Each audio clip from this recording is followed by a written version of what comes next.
Nah itu proses dimana di luar itu saya benar-benar kelaparan, nggak punya duit, harus jualin baju bekas, ya untuk nyambung ongkos, gitu. Ntar kalau udah nggak punya duit, habis minggat kabur balik lagi ke rumah. Enak lu mah, kan kalau netizen ya. Lu mah punya duit, lu bisa ngelakuin hal apapun. Tahu nggak sebelumnya gimana prosesnya ya, nih? Kata nih rumah gede emang gue bisa ngapain juga. Santai aja gue mau guling-guling terus tiap hari, enggak juga kan. Iya benar-benar. Tapi balik lagi yang cerita masa kecil itu ya, Kak Ruben. Di titik diperlakukan berbeda sama orang tua, itu kan tetap ada dua pilihan. Mengambil hikmahnya dan kemudian belajar untuk berproses, atau ya namanya anak-anak ya. Kadang-kadang kan ngeberontak aja, jadi bandel, jadi segala macam. Nah, kok bisa gitu lebih memilih yang baik gitu? Nah, prosesnya itu adalah kan saya pergi dulu kan dari rumah. Saya pergi, usia berapa ya, Kak Ruben? Seusia veteran. Oke, jadi di gejolak remaja juga tuh ya? Iya, itu dimana, tapi saya harus tetap sekolah juga. Wah, itu benar-benar melawannya susah untuk saya ceritakan. Jadi banyak ada beberapa teman saya yang, lu harus nulis buku deh, kisah tentang lu sampai lu titik ini. Karena ada beberapa yang harus saya sortir. Kan ketika saya bicara untuk konsumsi publik seperti ini ya, udah dimana yang saya sudah tahu gitu.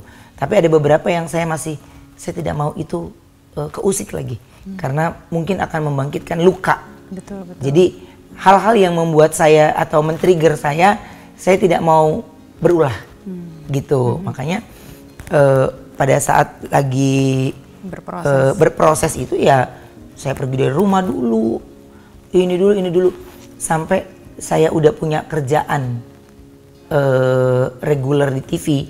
Belum top tapi udah di TV. Apa tuh kerjaan pertamanya? Saya waktu itu setelah kabur ya, karena sebelum kabur saya masih ada di Lenong Bocah, ada di program-program gitu lah. Tapi kalau setelah itu ada Osram Antv, itu dimana hostnya saya, penulis skripnya harus saya sendiri, dimana sebelum kita live menjadi penyiar, kan gabungnya sama teman-teman news anchor, divisinya gitu. Jadi saya harus pengajuan dulu ke produser. Setuju nggak nih? Setuju nggak? Ini saya akan cerita yang lu mau angkat apa? Misalnya mereka lagi angkat kisah tentang Lampor atau Mati Suri. Saya harus search dulu tentang ini. Terus apa yang lagi dimainkan? Karena saya take to VT tanpa melihat VT-nya. Jadi saya hanya oke. Ya oke. Gitu. Nah, bersyukur banget saya punya otak yang gampang dikasih tahu sekali dan mudeng. Selama dikasih taunya bener ya. Jadi kalau ngasih tahu saya itu harus jelas gitu. Memang saya orangnya nggak make sense, tanya lagi nih. Iya. Jadi kalau sama saya harus jelas. Jangan lu nyuruh gue tapi nggak ada kalimat jelasnya. Contoh kalimat jelas yang saya maksud adalah gini. Ibu Budi pergi ke pasar. Saya pasti akan nanya. Ke pasar ngapain? Membeli ikan. Pasti saya tanya lagi, membelikannya apa? Untuk apa? Untuk makan malam. Kenapa pergi pagi? Kenapa pergi ya mesti pagi? Kenapa gue mesti makan ikan? Kenapa gitu? Jadi mendingan lu kasih jelas. Ibu Budi pergi ke pasar membeli ikan untuk makan malam keluarga. Makan malam keluarga yang dihadiri oleh bla bla bla bla. Titik. Jadi detail person banget gitu ya. Karena di luar dari pekerjaan yang harus saya, misalnya gue harus nyapu, terus tiba-tiba lu nyuruh gue yang lain. Nah, gue harus tahu alasannya apa. Kenapa pindah? Kenapa gue harus itu? Iya, jadi nah itu proses dimana di luar itu saya benar-benar kelaparan, nggak punya duit, harus jualin baju bekas, ya untuk nyambung ongkos, gitu.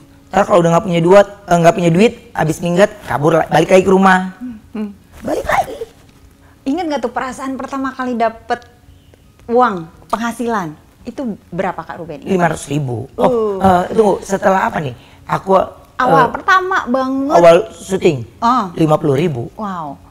Itu perasaannya gimana tuh ngeliatin 50.000? Kayaknya tuh uangnya kayak dilaminating ya. Nggak mau dipecahin gitu ya. Uangnya, tapi kayaknya di eraku itu waktu itu belum ada uang pecahan 50.000 Dewi. Jadi mungkin 20 berapa gitu ya. Jadi kayak seneng banget gitu. Dimana Itu aku syuting sinetron tapi di TVRI. Itu 50.000 satu episode loh. Satu episodenya bisa 1 minggu ya, 1 minggu selebih. Ingat gak dipakai buat apa? Apa Beli diputar sepatu lagi? sama beli itu tas koper merek Presiden yang di era Oh itu ya Presiden yang kaku banget. Iya, yang kaku banget. Iya. Ya karena memang itu diputar untuk pekerjaan berikutnya kan. Enggak, karena teman-teman sekolah udah punya. Jadi saya tahu kalau saya minta ke orang tua saya nggak akan mungkin dapat. Iya jadi ingat tuh zaman dulu sekolah tas Presiden ya. Iya. Udah bangga banget tuh kalau mau itu. Wah udah bangga banget gitu ya. Kayaknya banyak yang nggak paham nih kalau Iya dulu ada merek Presiden ya. Iya. Jadi itu barang pertama yang saya punya gitu. Wow. Dan itu ada nggak sisi melankolik disimpan sampai sekarang? Itu yang sampai sekarang. Karena ya posisinya kan abis itu kan saya ngekos, ini saya banyak ninggalin rumah. Dan rumah juga banyak yang bongkar. Jadi ya banyak cerita-cerita masa lalu yang saya nggak punya story-nya gitu. Oh tapi luar biasa dan ya itu tadi setelah semua dilakukan itu akhirnya belajar untuk menikmati proses ya. Makanya nggak heran menjadi detail person kali karena dulu zaman dulu mungkin terbiasa untuk survive, gue harus pikirin semua detail nih, ini bagaimana, jadi itu terbawa sampai sekarang ya. Tapi kan mungkin di dunia nggak tahu ya Kak Ruben, maksudnya di dunia entertainment itu sih kadang-kadang kan ada yang nggak harus bisa fleksibel juga kali ya. Iya, harus yang bisa fleksibel sih. Memang terkadang makanya saya juga melewati proses di mana berdamai dengan diri kan. Jadi ternyata sekaku ini nggak bisa juga. Iya nggak bisa deh, lu nggak bisa sesaklek ini deh kayaknya. Lu harus agak lumayan lunakin, empukin pikiran dan hati lo itu kan gitu. Jadi nggak gue maunya dia gini. Nggak gue maunya kerjaan gue gini. Nggak bisa selunak itu sih. Nggak bisa sekaku itu gitu. Itu mulai kapan tuh berproses tiba-tiba? Ketika sudah memiliki beberapa karyawan. Jadi saya menjadi pembawa, pokoknya menjadi pembawa acara itu membuat saya bertemu dengan berbagai karakter. Pastinya. Ya, pasti paham lah ya ketemu dengan banyak orang yang di tempat praktek juga banyak banget yang begini, yang begitu. Cerita ini ya gitu kan. Jadi kalau kita nggak pilah-pilah kita bisa ikutan ke bawah. Iya bener. Iya kan? bener banget. Jadi kita bisa ikutan ke bawah. Apalagi saya bertemu dengan satu hari saya bisa 3-4 acara. Kalau di satu acara itu bisa 6 artis. Kalau yang lingkupnya kecil ya, kayak contoh Brownies kan talk show paling cuma 6 artis atau 5 artis. Tapi kalau malam nih, yang acara malam, lo ngebayang nggak tuh berapa bintang? Jadi kalau dihitung rata-rata dalam satu hari gue bisa ketemu dengan 40 sampai 50 artis.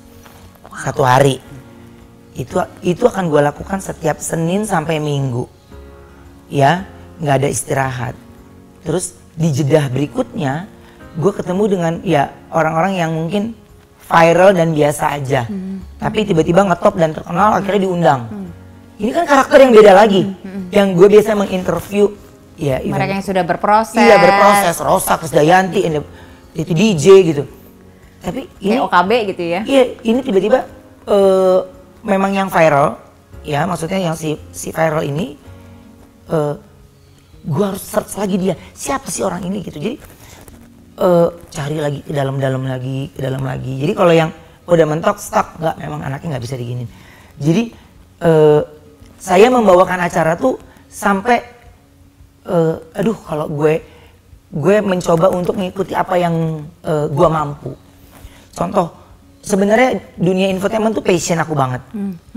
Membawa acara infotainment tuh, aku bawain acara infotainment tuh dari zaman TV namanya La TV zaman dulu. Oh iya ada, ya ampun. Aku udah bawain acara infotainment, nama infotainment itu Expose zaman dulu lah. Pokoknya kalau orang-orang pekerja broadcast pasti tahu infotainment itu, Expose, infotainment terdepan dan teraktual tuh aku udah jadi host. Nah, tapi makin kesini setelah aku punya anak, aku tuh ngerasa gini, kayaknya kalau ini gue terusin nih, terus gimana ya, gue nganter anak gue, terus gue nyinyirin orang, terus gimana ya perasaan, mungkin itu teman-temannya orang tua murid, mungkin itu teman-temannya, jadi saya punya rasa worry kesananya gitu. Jadi nggak bisa nih, gue udah nggak boleh ngambil-ngambil gini-gini nih. Akhirnya ya makin tidak nyaman bekerjanya, makin tidak nyaman ya.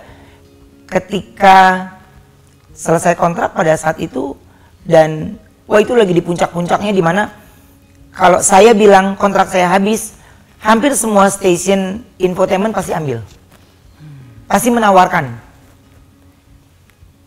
Lu kapan keluarnya? Misalnya Desember nih, wah dari Oktober tuh penawaran yang jauh lebih baik lah maksudnya lah. Dari Oktober gue udah diajakin dinner, udah diajakin ini, wah udah segala macam. Ada treatment mereka untuk hijack lah nih ya. Iya harus gua bawa gitu, karena aku pindah 4 stasiun akhirnya, gitu. Dan di stasiun yang terakhir itu ini bukan masalah materinya, bukan masalah jam kerjanya, tapi ini gue lagi bergejolak dengan diri gue dan gue lagi comfort dengan anak gue gitu. Jadi gue tidak mau datang ke ruang lingkup baru yang dimana ketidaknyamanan itu gue yang buat. Jadi makanya saya harus hentikan itu kan. Makanya di acara-acara yang saya bawakan, pokoknya saya selalu bilang, pokoknya gue nggak mau kalau ada yang memang create dan yang lainnya harus udah janjian. Oke. Jadi tidak boleh ada yang tersakiti ya. Jadi tidak boleh ada drama setelah syuting.